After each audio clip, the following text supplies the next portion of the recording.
امیر معاویہ نے اپنی فوج تیار کر رکھی ہے، حضرت حسن کے ساتھ بھی 60,000 مسلمان ایک ساتھ کھڑے ہیں۔ جو ماتم مردوں کا ہوتا ہے، زندوں کا نہیں ہوتا ہے۔ کون کہتا ہے کہ حضرت حسین رضی اللہ تعالیٰ عنہ کی فضیلت کا آپ اعتراف نہ کریں؟ اللہ کے نبی صلی اللہ علیہ وسلم نے اپنے دونوں نوازوں کو دیکھا، حسن اور حسین کو، اور دیکھنے کے بعد آپ نے جو فرمایا وہ جملے سنیے، ہما ریحانتایا من الدنیا، او میرے صحابیوں سن لو، یہ دونوں دنیا کے میرے پھول ہیں، ان پھولوں سے خوشبو حاصل کرو، ان کو مرجھانے مت دو۔ نبی اکرم کا یہ قول خود بتا رہا ہے کہ آپ نے ان کو دنیا کا پھول بتایا، پھولوں سے خوشبو حاصل کی جاتی ہے، یعنی یہ دونوں میرے نواسے دنیا کے لیے خوشبو ہیں اور دنیا کو معطر کرنے والے ہیں۔ جو حادثہ آج ہم جس کو لے کر ہم سینے اور کوڑتے ہیں، پیٹتے ہیں اور گریبان چاک کرتے ہیں، اس کی طرف بھی آپ نے اشارہ کیا تھا۔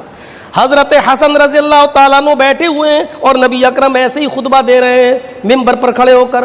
آپ کی نظر اپنے نواسے حضرت حسن کی طرف گئی تو اللہ کے نبی صلی اللہ علیہ وسلم نے اشارہ کیا، صحابیوں یہ میرا چھوٹا سا نواسہ جو تم دیکھ رہے ہو، حسن حسین تو اور چھوٹے تھے، اس نواسے کی طرف دیکھ رہے ہو، ابنی ھذا سید، یہ میرا بیٹا ہے، نواسے کو اپنا بیٹا کہہ رہے ہیں، ابنی یہ میرا بیٹا ہے، ھذا سید یہ دنیا کا سردار ہے، ھذا سید یہ سردار ہے، اور اس کے بعد جملے فَلَعَلَّ اللَّهَ يُصْلِحُ بَيْنَ فِئَتَيْنِ مِنَ الْمُسْلِمِينَ، ان قریب اللہ رب العالمین میرے اس نواسے سے اتنا بڑا کام لے گا کہ مسلمانوں کے دو گروہ میں جان جانے کی، ایک دوسرے کے خون کے پیاسے ہو چکے ہوں گے، میرا یہ نواسہ میری امت کے ان دو گروہوں کے درمیان صلح کرائے گا۔ پھر دنیا کی نگاہوں نے دیکھا، امیر معاویہ نے اپنی فوج تیار کر رکھی ہے، حضرت حسن کے ساتھ بھی 60,000 مسلمان ایک ساتھ کھڑے ہیں، جو حضرت حسن کے اشارے پر امیر معاویہ کی فوج پر ٹوٹ پڑنے والے ہیں، ایک دوسرے کی گردنیں اڑانے والے ہیں۔ امیر معاویہ اپنے آپ کو امیری کے عہدے سے برخاست کرنے کے لیے تیار نہیں، اور لوگ امیر معاویہ کو امیر ماننے کے لیے تیار نہیں۔ حضرت حسن کے ساتھ جتنے لوگ تھے وہ حضرت حسن کے اشارے کا انتظار کر رہے تھے کہ کب اور ہم ٹوٹ پڑیں، لیکن حضرت حسن نے فوراً اپنی امارت کا عہدہ واپس لیتے ہوئے، اپنا دعویٰ واپس لیتے ہوئے حضرت امیر معاویہ سے صلح کر لی۔ 60,000 صحابہ کی ایک تعداد اور ساتھیوں کی تعداد کہتی ہے ہم تو آپ کے ساتھ تھے، پھر آپ نے کیوں ایسا کیا، صلح کر لی؟ تو حضرت حسن کا جو جواب تھا وہ سنہرے الفاظوں سے آج بھی لکھا ہوا ہے حدیث کی کتابوں میں، تاریخ کی کتابوں میں، کہ لوگوں میرے آدمی انہیں مارے یا امیر معاویہ کے آدمی مجھے مارے، میرے ساتھیوں کو دونوں ہی صورتوں میں میرے نانا کی امت کو نقصان ہوگا، دونوں ہی صورتوں میں میرے نانا کی امت ماری جائے گی، دونوں ہی صورتوں میں میرے نانا کی امت کو نقصان ہوگا، اس لیے ہم آج صلح کرتے ہیں اور امیر معاویہ کو اپنا امیر مانتے ہیں۔ یہ دنیا نے اپنی آنکھوں سے دیکھا، حضرت حسن نے نبی اکرم صلی اللہ علیہ وسلم کی اس پیشین گوئی کو زندہ کر کے دکھایا۔ میرے بھائیوں ذرا تصور کیجئے، ماتم مردوں کا ہوتا ہے، زندوں کا نہیں ہوتا ہے۔ آپ غور کرو، بس ماتم مردوں کا ہوتا ہے، زندوں کا نہیں، اور وہ بھی صرف 3 دن سے زیادہ ماتم کرنے کا حکم نہیں دیا، صرف اتنا کہا جب کسی کا کوئی آدمی انتقال کر جائے تو اس گھر میں 3 دن کے بعد تک چولہا نہیں جلے گا، اور رشتہ داروں کا حق ہے کہ وہ کھانا پہنچائے گا، بس 3 دن سے زیادہ نہیں۔ ہاں، عورت جس کا شوہر انتقال کر جائے وہ غم کر سکتی ہے 4 مہینے 10 دن تک، اس کی عدت ہے 4 مہینے 10 دن۔ عدت کو بھی اتنا سخت بنا دیا ہے کہ عورت کو گھر سے باہر تک نہیں نکلنے دیا جاتا ہے، جبکہ عدت کے اندر یہ ساری شرطیں موجود نہیں ہیں۔ عدت کے اندر یہ ہے کہ جن لوگوں سے پہلے پردہ تھا آج بھی پردہ ہے، وہ عورت 4 مہینے 10 دن تک نیا کپڑا نہیں پہن سکتی ہے، وہ عورت 4 مہینے 10 دن تک اپنے گھر میں بھی خوشبو نہیں لگا سکتی ہے، وہ عورت 4 مہینے 10 دن تک بس یہی ہے، چوڑیاں نہیں پہنے گی، میک اپ نہیں کرے گی، اپنے گھر کے اندر بھی وہ جو ہے بس یہ ہے۔ اس کا یہ مطلب نہیں ہے کہ وہ بیمار ہو جائے تو گھر سے باہر نہیں جا سکتی ہے، اگر وہ کسی مدرسے میں پڑھاتی ہے تو عورت پردے کے ساتھ ساتھ عدت کے دنوں میں بھی وہ اپنے گھر سے نکل کر مدرسے میں پڑھانے بھی جا سکتی ہے، آ بھی سکتی ہے۔ آگرہ میں اگر اس کا ٹریٹمنٹ چل رہا ہے تو وہ آگرہ جا بھی سکتی ہے، گوالیر جا بھی سکتی ہے اور آ بھی سکتی ہے۔ عدت کا یہ مطلب کھلے آسمان کے نیچے نہیں، عورت گھر کے اندر کھلے آسمان کے نیچے بھی رہ سکتی ہے، بشرط یہ کہ وہاں غیر محرم کا آنا جانا نہ ہو، یعنی جن لوگوں سے نکاح جائز ہے ان کا آنا جانا نہ ہو۔ عورت گھر کے اندر بغیر دوپٹے کے بھی رہ سکتی ہے، بشرط یہ کہ غیر محرم کا آنا جانا نہ ہو، عدت کے اندر بھی۔ تو بس اتنا ہے۔ لیکن حضرت حسین کا ماتم، لا تقولوا لمن يقتل في سبيل اللہ، جو لوگ اللہ کی راہ میں قتل کر دیے جائیں تم ان کو مردہ نہ کہو،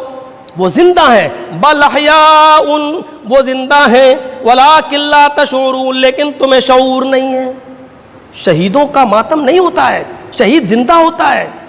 جو اللہ کی راہ میں قتل کر دیا جائے، صرف فرق اتنا ہے کہ اس کی زندگی کا شعور ہمیں نہیں ہے، وہ کیسے زندہ ہے یہ شعور ہمیں نہیں ہے۔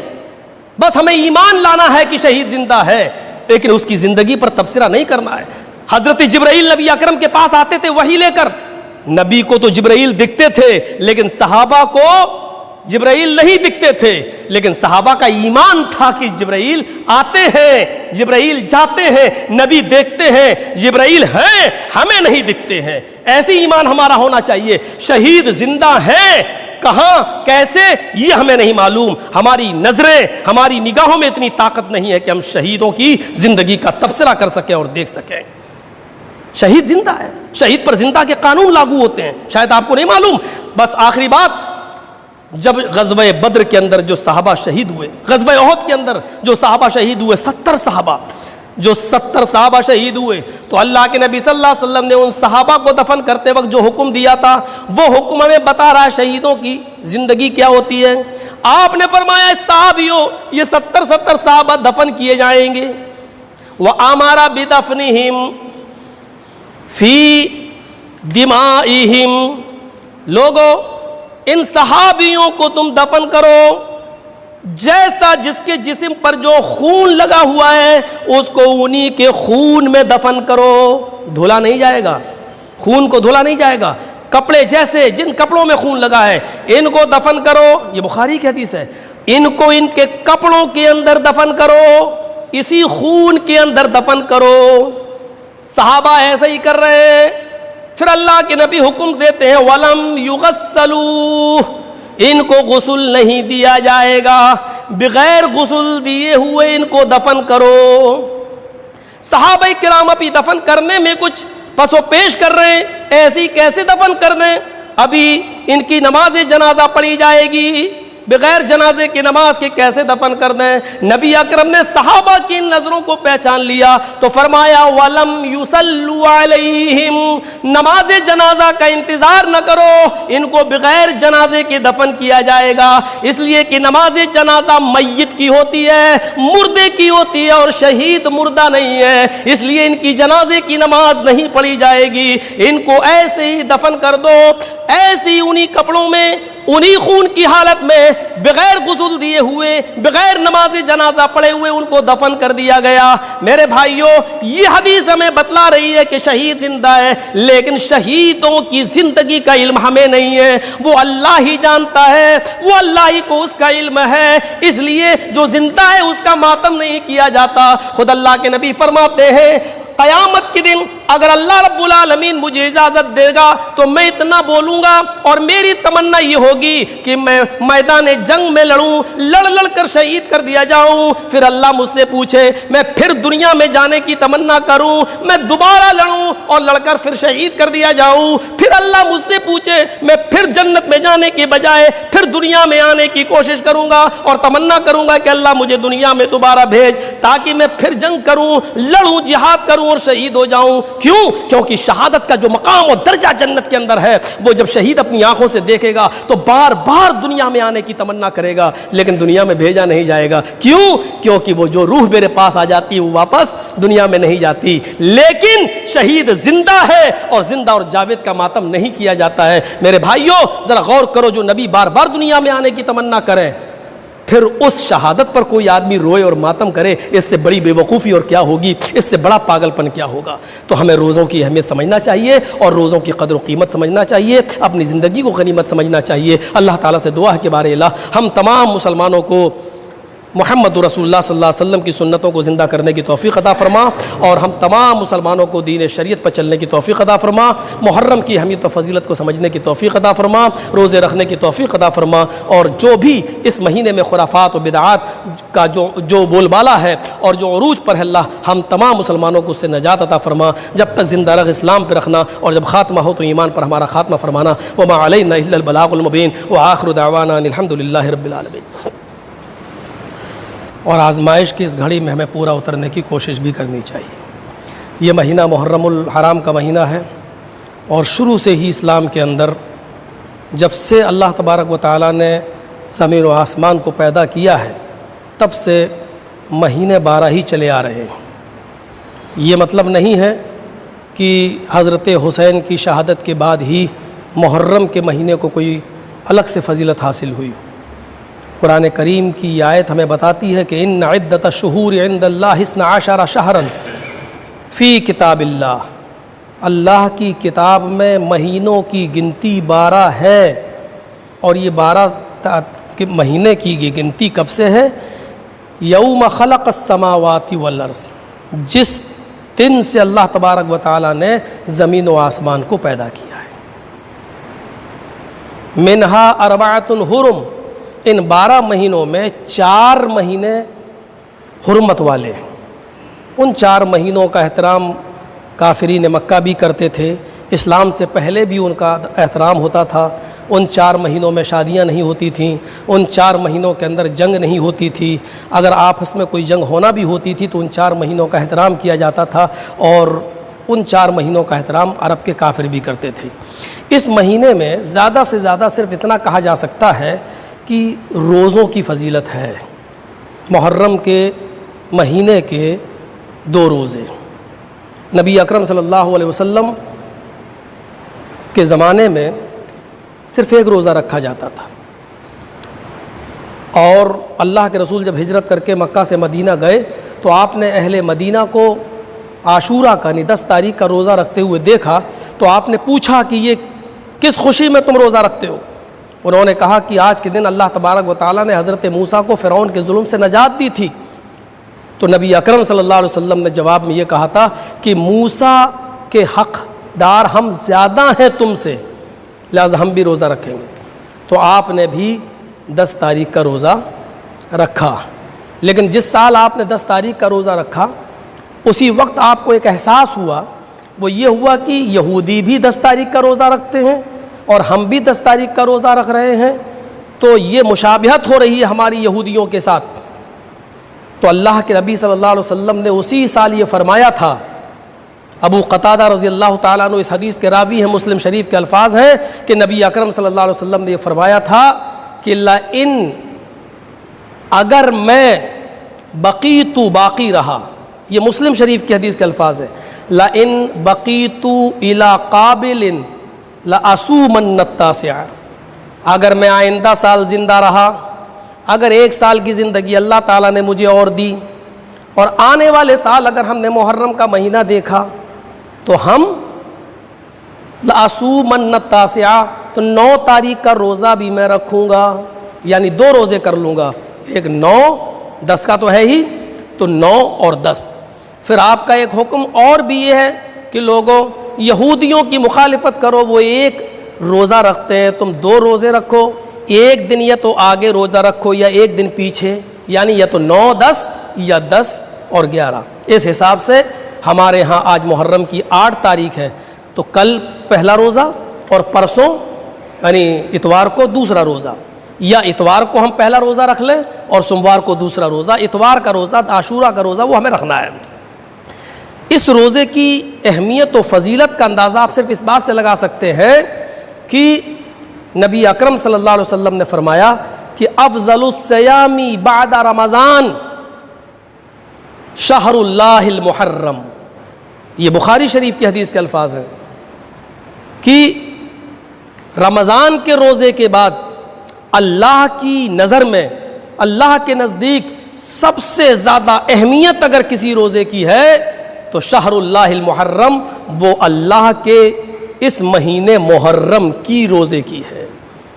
دیکھیے 12 مہینے اللہ کے ہیں، محرم، صفر، ربیع الاول، ربیع الثانی، جمادی الاول، جمادی الاخر، یہ سب اللہ کے مہینے ہیں، 12 مہینے اللہ کے ہیں۔ لیکن اللہ کے رسول نے یہاں کیا کہا؟ شہر اللہ المحرم، اللہ کا مہینہ محرم۔ صرف محرم ہی کو اللہ کا مہینہ کیوں کہا جبکہ 12 مہینے اللہ کے ہیں؟ صرف محرم کے مہینے کی اہمیت اور محرم کے مہینے کی فضیلت کو بتانے کے لیے کہ رمضان کے مہینے کے بعد اگر سب سے زیادہ کسی روزے کی اہمیت و فضیلت ہے اللہ کی نظر میں تو وہ محرم کے روزے کی۔ بعض روایتیں یہاں تک بتاتی ہیں کہ جب رمضان کے روزے فرض نہیں ہوئے تھے تو یہ روزے فرض تھے جناب محمد رسول اللہ پر، اور آپ ان روزوں کو رکھا کرتے تھے۔ لیکن جب اللہ تعالیٰ نے رمضان کے روزے فرض کر دیے تو اللہ کے رسول صلی اللہ علیہ وسلم نے اس کی فرضیت کو ختم کر دیا اور صرف نفل یا استحباب کو باقی رکھا۔ ہمیں سوچنا چاہیے، اور اس زندگی کو آپ دیکھ رہے ہیں، یہ زندگی کتنی آسانی کے ساتھ آپ گزر رہی ہے۔ آپ بیٹھے ہیں، سوشل میڈیا سے نہیں جڑے ہیں، آپ کو پتہ نہیں ہے 3-4 مہینے میں کتنے بڑے بڑے عالم اس دنیا سے چلے گئے۔ اس کورونا کے عذاب کے اندر کتنے بڑے بڑے عالم، اعظم گڑھ کے وہ ایک عالم آپ نے سنا ہے 14 سال کی عمر میں وہ اسلام لائے، جن کا پہلے نام باقر رام تھا۔ آپ تعجب کریں گے،